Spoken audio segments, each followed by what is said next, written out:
What's going on, guys? My name is Sean, and I'm really excited to be bringing you guys my first video on a series of videos that I'm going to be doing related to high-performing handheld gaming experiences. And in today's video, we're going to be talking about the Aya Neo. This video is just going to be based around my initial first impressions once I first received the device, as well as some of my initial first gaming experiences. Now, the Aya Neo in particular is one of the first handheld gaming PCs to be using the AMD Ryzen 4500U APU chipset with Radeon graphics, as opposed to the Intel-based devices that have been coming out over the past year or so. Now, after multiple delays, a change in ownership within the company, a new revamped design that added some new features, the real question is, was it worth the wait? So let's jump into the video and find out. So I am going to spare you guys the obligatory unboxing stuff, as there are plenty of those videos out there already. But what I will say about the unboxing experience is that the Aya Neo team definitely put a lot of effort into a great packaging and unboxing experience, and that's definitely something that shows a lot of attention to detail, and I think it carries over to the actual product itself. So that should be something that's pretty exciting and good news for just about everybody out there interested in a device like this. Now, my early first impressions, right out of the box, the Aya Neo was immediately impressive to hold. It feels really solid and dense in the hand. It has a very rigid quality to it that I really appreciate, and it definitely feels much more well made than I think I was expecting. Throughout the entire Indiegogo campaign, there were multiple updates that were given by the Aya Neo team where they were talking about how they were really obsessing about the materials, the fits and finishes. They did a redesign of the actual chassis underneath the plastic housing. There were a lot of conversations about things like the material, specifically to the black version that I have. And at some point, it started to seem almost silly, and I thought that maybe they were going a little bit overboard. But now that I have the actual final product in hand, I can actually say it was definitely well worth it, and it was time well spent. The Aya Neo feels much more like a device you might expect to see from a veteran, well-established hardware manufacturer than a device you'd see from a small startup launching its first product. What the Aya Neo team was able to do here with their first product that was all done through a crowdfunding campaign is actually really cool. The buttons and the control sticks, as well as the D-pad, all feel really nice. They have a good click and a good amount of travel to them without feeling mushy, which is something that I think a lot of people are going to enjoy. The one big update to the Aya Neo during the campaign was the addition of analog triggers, which is huge for anybody who wants to play driving games or really anything else where you want some variation in that button press that you get from those triggers. And I can honestly say that they work really well. One of the things that I was concerned about was they definitely seem to have a much shorter travel than what you might expect on a trigger on, say, an Xbox controller or maybe a PS5 or PS4 controller. But in actual use, they do exactly the job that you would expect. The travel is just enough to give you a wide range of pressure sensitivity in there, and it feels really good. Now, upon first booting up the Aya Neo and going through that initial Windows setup, everything was moving along really quick and snappy. The device seemed to be moving pretty fast, and I didn't notice any issues. One of the big things that I was really looking out for was the fan noise. Now, I was worried that these small, tiny fans in these devices typically can have like that high-pitched whine to them, which can be really annoying and distracting. But I was really happy to see that the Aya Neo doesn't have that problem at all. It's a very low frequency hum, and it's not something you're going to notice during gameplay. And even in a quiet room, I don't think anybody sitting a few feet away from you is going to really notice the fan sound at all, which is a really good sign. On the various boot up screens with all black backgrounds, as well as the default wallpaper that ships with the Aya Neo, the screen did display a noticeable amount of light bleed around the corners and edges, which had me a little bit concerned, but we'll get to more on that later. Overall, the Aya Neo definitely exceeded my initial expectations, both from a build and presentation standpoint.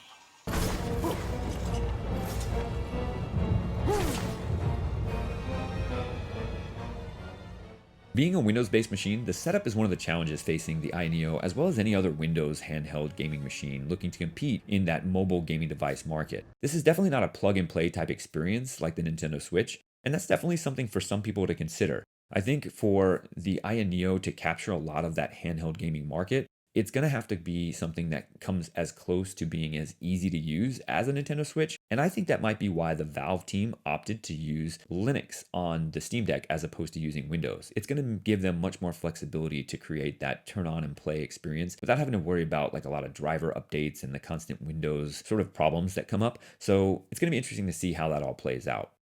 Now, I had prepared myself and intended to set aside at least a good hour or two for that initial setup process, going through the Windows updates, driver conflicts, and all the little tweaking that goes with setting up a PC. But like many other Aya Neo users have already reported, I could not use the Windows Update tool built into Windows initially because the settings app would just crash every time I try to do a Windows update. There are lots of different ways you can fix this problem, but I opted to use the Windows Update mini tool, which I'll leave a link to in the description below to get things all set up. And it did resolve all the issues I had with the settings app. So once that was done, everything was up and running. And the next step was to go through and set up all the latest AMD drivers and the AMD software. Now here I ran into a few issues with resolutions in certain games were not displaying properly, and I ended up having to uninstall the drivers and reinstall them several times to get it to work, but eventually it all got sorted out and everything was fine from that point forward. Once that was done, I installed Steam, got my Xbox Game Pass account up and running, downloaded all the standard tools I normally use for any PC, and I was finally up and running. So I was really anxious to test out my first few games and see what kind of experiences I could have. I think it's worth noting that everyone out there is going to have different expectations for a device like the Aya Neo or, again, the GDP Win or even that upcoming Steam Deck I mentioned earlier. For me, I compare all of these devices to other handheld gaming options out there as opposed to comparing them to something like a full desktop gaming rig, for example. I have a PS5 at my disposal, I have a Nintendo Switch, I have a nicely equipped gaming rig, I also have arcade machines behind me here, and I also have tons of smartphones and tablets. I have many different devices that I can have gaming experiences on. But here's the thing, to compare or expect the Aya Neo to compete with my desktop gaming rig or my PS5 just seems kind of silly. You have arrived at your destination. You have to remember that this is a tiny handheld gaming device. So really for me, the only thing that it needs to compete with or potentially even be better than is my Nintendo Switch. In this comparison, the Aya Neo is going to win hands down, and it's not even close.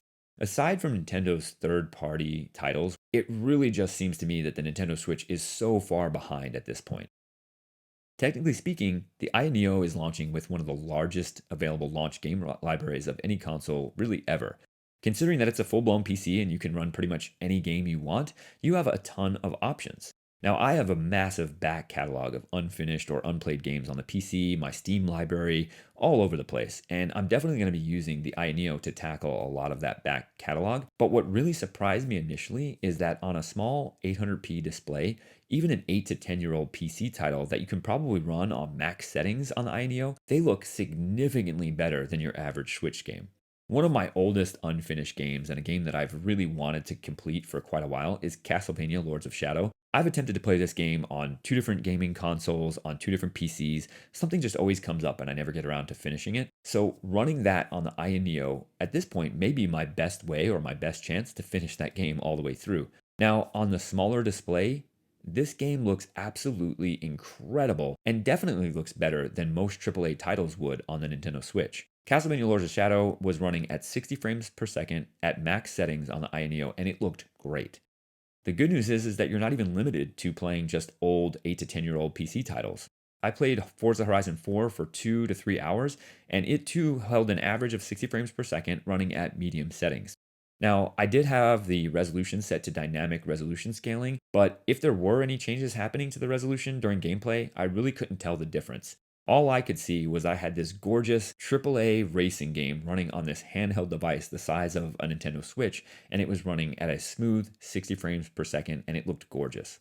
Now again, if you were running this game connected to a large external display, those lower resolutions and lower game settings are definitely going to be obvious when compared to running it on, say, a high-end Xbox or on a gaming PC. But for me personally, I intend to play almost all of my Aya Neo gaming experiences on the internal display as a handheld device, so I am super pleased with my early tests and early results. Now, speaking of the display, let's get back to it and get that big elephant in the room out of the way. There is a significant amount of light bleed on the Aya Neo screen. It's there, it's pretty bad on dark backgrounds. It is what it is. The good news is that you very rarely will notice it in any kind of actual gameplay. It's definitely going to bother some people more than others, but for me, the display actually looks really good when playing games, and I can definitely live with it as it is. Now, when I compare the Aya Neo display to something like my launch edition Nintendo Switch, again, I think that the display on the Aya Neo wins hands down. It's just bigger, brighter, it's just a better overall screen.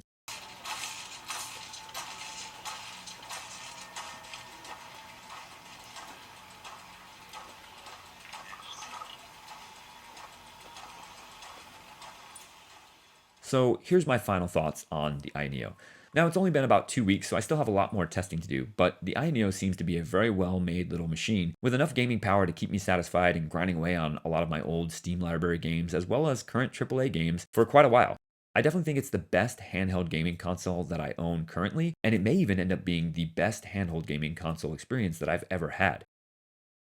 In the future, I'll be doing lots of other comparison videos. I'll be doing videos on the AYN Odin once that finally arrives, as well as in-depth coverage of the Steam Deck once that finally gets to my door. So that's going to do it for this video. Thanks for watching. Be sure to stay tuned for all of my other mobile gaming content coming to the channel in the near future. I will see you guys in the next video.